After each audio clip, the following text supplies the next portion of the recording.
Mga pagbabago sa PVL, transfer update ni Seth Rodriguez, Bia General at Mitch Morente at mga rumor ng mga bagong teams sa PVL, alamin sa pinaka-latest update sa Premier Volleyball League. Ilang kilalang pangalan mula sa mundo ng volleyball ang nagbago ng team at may mga bagong istorya na naglalabas ng mga bagong samahan sa liga.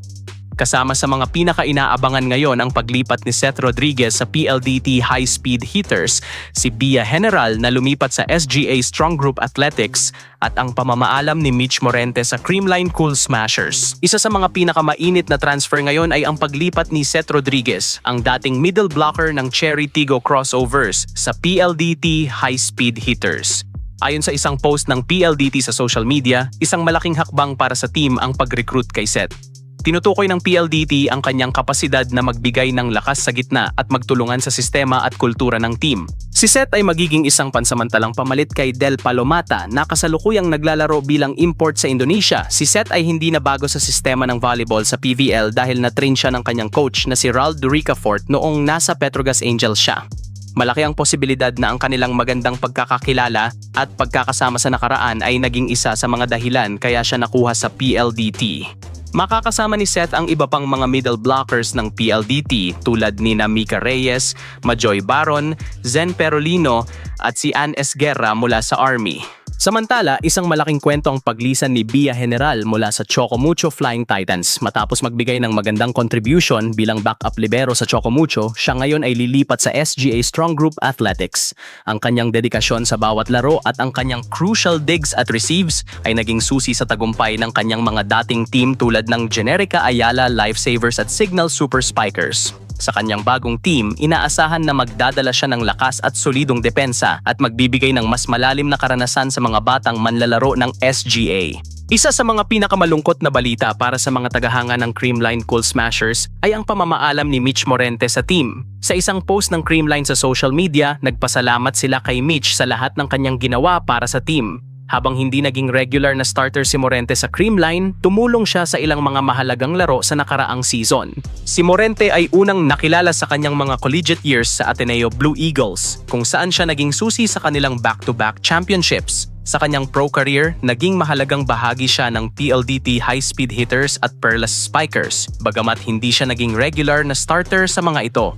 Ang kanyang kakayahan bilang isang opposite hitter at backup na libero ay nagbigay ng depth sa mga team na kanyang sinalihan. Habang abala ang mga teams sa kanilang mga paglipat, may mga usap-usapan din na mayroong mga bagong teams na nais pumasok sa PVL. Dalawa sa mga pinagmumulan ng hype sa volleyball community ay ang Cebu Landmasters Incorporated at Black Mamba Energy Drink. Ang Cebu Landmasters Incorporated ay isang malaking kumpanya na may malalim na kasaysayan ng pagsuporta sa mga sports events at mga atleta.